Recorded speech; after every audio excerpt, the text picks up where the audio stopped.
So the Delhi High Court has directed the Ministry of External Affairs to issue an order to appoint a legal firm to represent actor Celina Jaitly's brother, Major Vikrant Jaitly. He's a former Special Forces commando detained in the United Arab Emirates since September 2024. The actor's petition claimed that her brother, a fourth-generation Indian Army officer, now retired, had illegally been taken and detained in the UAE since September 2024. She told the court, despite more than a year having passed, the centre had failed to obtain even basic information about his welfare or legal status. An alumnus of the Kendriya Vidyalaya at IIT Kharagpur, Major Jetley received his military training at the Military College of Telecommunication Engineering and was commissioned in the Corps of Signals, but voluntarily opted for the infantry and was part of the Special Forces. Celina Jaitly, a Warid sister, now joins me on this special broadcast. Celina, welcome. Thank you for having me here, Gaurav. Tell me, Celina, what happened? I mean, your brother was in the UAE. What was he doing in the UAE, and then what happened? He was working for a company founded by his wife in 2016 called the Matiti Group. And it seems like I have been trapped in a script of a film, because these things only for someone like me happen, or for anyone, if they would happen to them, would happen only in a script in a film. And I have been living it since September 2024, since he was taken. And why? I mean, where was he taken from? What happened? What did you hear? So I got a call an entire month after he was taken, that they were at the shopping mall, at a mall called Mall of Emirates, and when they walked towards the parking, there was a black car waiting there for them. And they came and asked him for his identity card and Emirates ID. He was asked to get into the car, and then that followed 9 months of detainment. Where, under what pretext, for what reason. It was pretty much incommunicado, pretty much without any record of any sort of legal arrest. And only in 2025, in June, did I get to know that he's been remitted after 9 months of arbitrary detention into a detention center in Abu Dhabi. So his family, his wife in Abu Dhabi or Dubai, Yes. In the UAE, were you in touch with her? What efforts did all of you make to secure his release or to find out where he was? I got to know only a month after Vikrant was taken. So obviously it was a big shock to me. For 24 hours I was in immense shock. Following that, the first thing that logically came to me was that what I asked my sister-in-law what she had done. So she said she had informed the embassy, and they will be filing for a note for bail soon to the authorities. And as a sister, I don't understand diplomatic communication when my own emotions are involved. I do understand that there is very specific legal and diplomatic frameworks under which MEA has to operate. I understand that. But when your own loved one is involved in that, your mind doesn't work according to those frameworks. So what came to me was that let's file a habeas corpus. Yeah. And the wife was not comfortable filing a habeas corpus at that moment for reasons known best to her. And I was going through a very difficult time in my marriage as well, because my husband had worked all his life in the UAE. And I was asked to, disown my brother. I was asked to remove my Jetley surname from my son's names. I was asked to either do that or take the highway. And how can I disown my own brother? And this whole thing was very arbitrary. It did not make any sense what was happening. Why was it happening? I thought it was a joke. I started following whatever protocol is required in a situation like this, approaching the authorities, the embassy, the Ministry of External Affairs. Then when I received no response whatsoever, in November, I filed a grievance with the Madad grievance portal. And that's the first time then I received a response through the portal. My God. I mean, you reached out to the Indian mission in the UAE, yeah, to the Ministry of External Affairs in Delhi, and no response. None of my emails received a response in the month of October and beginning of November until I filed a grievance with the Madad portal. Thereafter, the only responses I did receive were templatized from the Madad portal. But it was not much information of a loved one when you get only one thing, and that is we have sent a communication and right now we don't have any information. So the authorities didn't respond on the other side either? There was no response from the other side either, not that I know of. I had only one way to have any little update, and that was just through the Madad Grievance portal. So a portal was responding to me. And thereafter, in 2025, Vikrant was, through the portal, I got to know that Vikrant was remitted to Al-Wathba Detention Center in Abu Dhabi. And thereafter, they did 2-3 consular accesses to assess what is happening.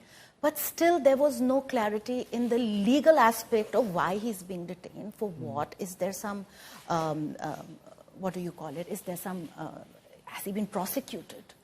Is there a detainee number? I had no information whatsoever. And I don't think anyone, anywhere in the world, should be detained without legal representation. True. They should have right to, I should have right to speak to my brother. Yeah. I should have right to see if we can apply for bail. It had already almost a year had passed and nothing had happened. And thereafter, when I did not receive, my number of questions kept growing, Gaurav. What is happening? Why do we not have any answers? Is somebody doing something? Can I get at least some inkling? Is somebody doing something for him? Yeah. Because I understand if Vikrant has done something wrong and we have a case in front of us, he's being prosecuted for XYZ. There was just one pretext of national security. That's it. That's a very grave thing for anyone to hear. And that too, after 9 months of arbitrary detention. Yeah. Don't know where he is. I tried to look for Vikrant everywhere in the UAE. Yeah. In police stations, they had no record of him being arrested. So you flew to UAE to... I could not fly because I had no access to any funds. My husband had stopped access to all my funds at that point. So I was trying to do through all my contacts, my goodwill, my relationships, banging on every door that I could. I did that because of course I will do that. He's my brother. I can't abandon my brother. I will continue to knock on every door. Thereafter, I came, when he was remitted to Al-Wathba Detention Center, I came to India. And I went and met the authorities here also. And then I didn't have any clarity with regards to his legal status. What is he in for? And unless I meet him, I don't know what state of mind, what state, physical state he is in. I can't go by some general statements that he is okay, because he's been incommunicado for almost 9 months. And then you approached courts of law here? Then I approached in 2025, October, we filed a writ petition with the Honorable High Court. And this is not an adversary writ in any way. This is a sister desperate for answers. I have even lost my marriage in the entire process. What do I have left with to pursue to find my brother? We don't have parents, it's just him and me. Yeah. He's my only family. So I had no option but to follow the system, to take help of the system and approach the authorities through the High Court to have answers, to meet my brother and to give him the aid and the dignity that he deserves. So when you approach courts, I believe courts then directed that the Ministry of External Affairs should at least help facilitate a phone conversation between siblings, between you and your brother. Yes. Has that happened? Did that happen? Unfortunately, that has not gone through yet. And now with the appointment of Khalid Al-Mari Partners and Advocates with day before yesterday's High Court order, I think everything will now fall into place, because once MEA has been ordered to appoint Khalid Al-Mari Partners and Advocates, I think this is a very non-adversary and non-confrontational stance, because it gives the judicial...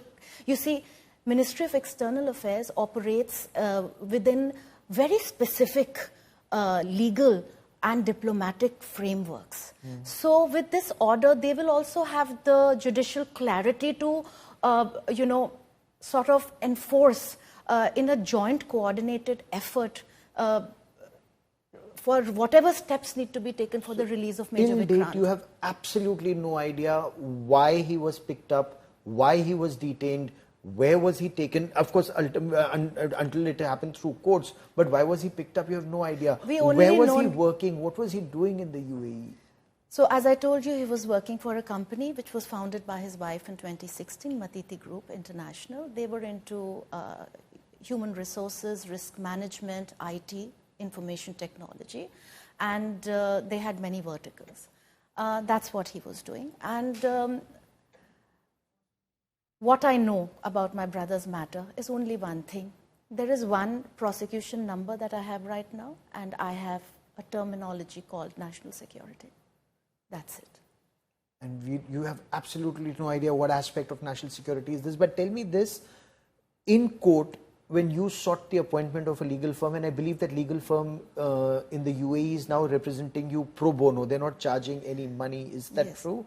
You won't believe, I went with our defense counsel in India, Mr. Raghav Kakar. We went to meet the ambassador of India. After the second High Court order, the ambassador, Dr. Deepa Mittal, very kindly, His Excellency, agreed to meet me. And he gave me a lot of his time. I went and met him in Abu Dhabi.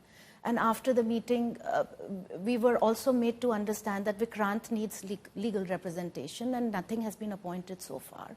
So, with the help of our counsel in India, Mr. Raghav Kakar, we started meeting law firms. Each law firm started asking for humongous amount, millions of dirhams. I right now do not even have the finances of my own, given my current personal trials and tribulations with my ongoing proceedings with my husband. And I didn't know that where am I going to arrange 2 million dirhams, 1 million dirham in an escrow account with 500,000 dirhams. And then we met Khalid Al-Mari partners and advocates. Two of their Indian partners, they said, we want to do this for our soldier. And Khalid Saab, he believes in the relationship and the brotherhood of India and UAE. And he believes that he will be given the good relationship and the camaraderie between the two regions. He wants to be the bridge between the two nations. And he believes in justice beyond borders. He believes in dignity. And he feels that he should be able to work together to restore Vikrant's dignity and find out the reason why and bring him back intact to India. Oh, absolutely. In between, but there was some issue that cropped up in court here.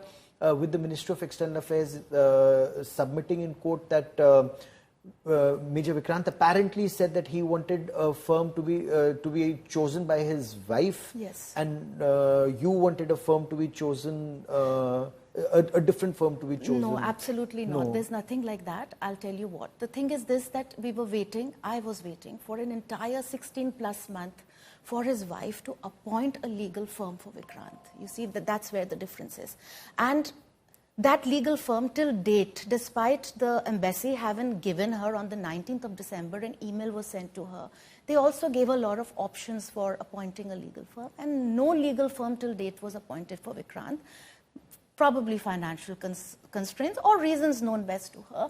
But when we have a legal firm in place, why should we delay? A person is in a prison, a soldier of our country who's given his entire life is undignifiedly behind bars in a foreign jail without prosecution, without anything. Can we just leave him like that?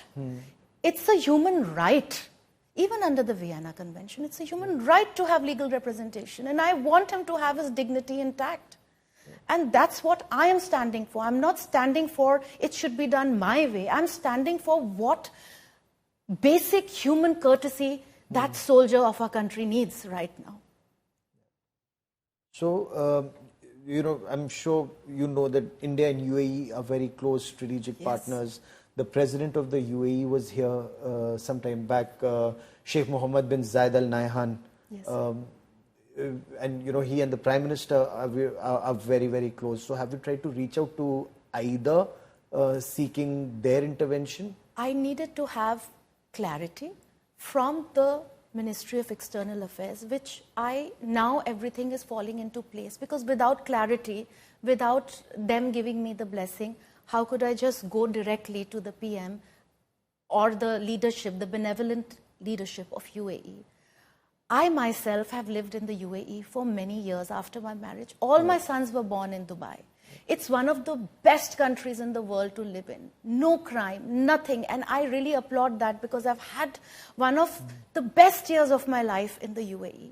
So my request to the benevolent leadership there would only be this: to consider that if this person has not done anything, to let him go, to give him the dignity that he deserves, to give him the rights that he deserves. And to Modi ji, he has been very pro our armed forces. He has given a lot of dignity to our armed forces. I just want to request him today on your show, because now I have the platform to do that, that to please bring this soldier back. Vikrant is broken in places from his missions as a para-SF officer. He spent his entire youth in the valley. He's hardly had any peace postings. His legs, his body is broken in places. He has served. I belong to 4 generations. My father is a war veteran from 1971. My father was wounded in the war. My grandfather fought 62, 65 war. Based on that, when the soldier is, if he would have done something, there would have been a prosecution till now. It's been 16 plus months. He deserves to dignifiedly return to his country. And this is my hands-folded request to our leadership, that please bring Major Vikrant Kumar Jaitly back. It's with great pride. I think you wear his para wings. Yes, this is my brother's insignia, unit's battalion insignia. This is my father's, the Kumaon Regiment, and this is my grandfather's, the Rajputana Rifles. And I'm very proud to be a Fauji daughter, a 4th generation Fauji daughter. I have grown up studying in Kendra Vidyalayas, in Uttarakhand, in Arunachal. If anyone is Indian, I am Indian right down to the very mitochondria of my DNA. So I just want to say this thing, that anyone and all the people who've supported me in this matter, millions of Indians have reached out for Major Vikrant, and I know that their blessings are working, because now finally legal aid is being appointed for Vikrant, and I think we will be able to bring him back. But without our government's blessings, without Modi ji's support and his blessings, without our MEA's blessings, we can't do this. And I know now that things are aligning. I hope, and thanks to you also, thanks Gaurav for having me here, but things will now align. God willing, they will. God willing, because I covered the Qatar case also, and in that case also, so many of our armed forces officers, they were put in jail. It took the Prime Minister's intervention that worked, and you've drawn that parallel, haven't you? Yes. Why did you draw that parallel, Celina? Because I have been in touch with some of them. I will not like to take their names, but from the Qatar detentions of our naval officers, it's exactly the same. The pattern seems very similar. The detention process seems very similar. And whatever the reason, I don't know. And whoever knows the reason, I would just say one thing, that our soldiers are not just an IC number just because they are veterans. They are not just an IC number. These are men and women who have given their entire youth in the service of the nation. So if they get into any trouble of this sort, I'm saying, and I'm not talking about any criminal thing. This is this trouble. The nation needs to stand behind them openly. And that is all I can say. And you've never lost hope. You haven't lost heart. You've soldiered on for the past 16 odd months. Because I believe in the system. I believed in the integrity of the High Court of India. I believe in Ministry of External Affairs. They are bound by their very intricate frameworks in which they have diplomatic and legal frameworks under which they have to operate. So they perhaps needed some sort of judicial clarity, which we have now after going to the High Court. The Madad grievance system works very well. And the only way I started having some proper updates were when I went to Madad for any update, even though they were templatized, and not enough for assist searching questions, answers to so many questions. So if you had to, Celina, put out a message to those who can help, what would you say at this point of time? The first thing that I would like to say is that do not give up hope just because you don't see any support coming from anywhere. There is a system that works. We have to follow that system. It may feel tedious. It may feel... I felt darkness for many days. And I have oscillated between darkness and light, literally not knowing what am I going to do next. But every time I followed the system, I followed the protocols laid down, which you can go and read up on the websites, some or the other answer or a way or some question would be answered. And that worked definitely. Giving up is not the solution. One thing that worked massively in favor of this is coming to the media. And I am so grateful to you that I have here a platform which is unbiased and listens to you in our country. And that is the media of India. You went to court and, that's really brave, the manner in which you're dealing with this. A message for your brother, because I believe both of you are so close, and what would you want to tell him if this gets to him? Dumpy, that's his pet name. Didi is with you. The whole country is with you. I will do everything. I will move mountains to get you back. I am rooting for you. I'm fighting for you. Please remember that you are not alone. An entire country and even your government is standing with you. We are all with you and we are going to get you back. There are people who have stood day and night for you and fought for you in the courts, in the system. And we all are going to bring you back. Jai Hind, Dumpy, and see you soon. I love you, bhai. Thank you very much for joining me here on this India Today special broadcast, and I wish you all the best in your effort to bring your brother back. A quick break. The effort, of course, now would be to see how quickly is Major Vikrant Jaitly brought back home, and just look at that lineage. A Special Forces officer from the 3rd Battalion of the Special Forces, then of course father from the Kumaon Regiment, grandfather from the Rajputana Rifles Regiment, and a brave sister who continues to fight for justice. Celina, many thanks for joining me. We'll track the story closely. A quick break. News and updates continue on India Today. Stay with us.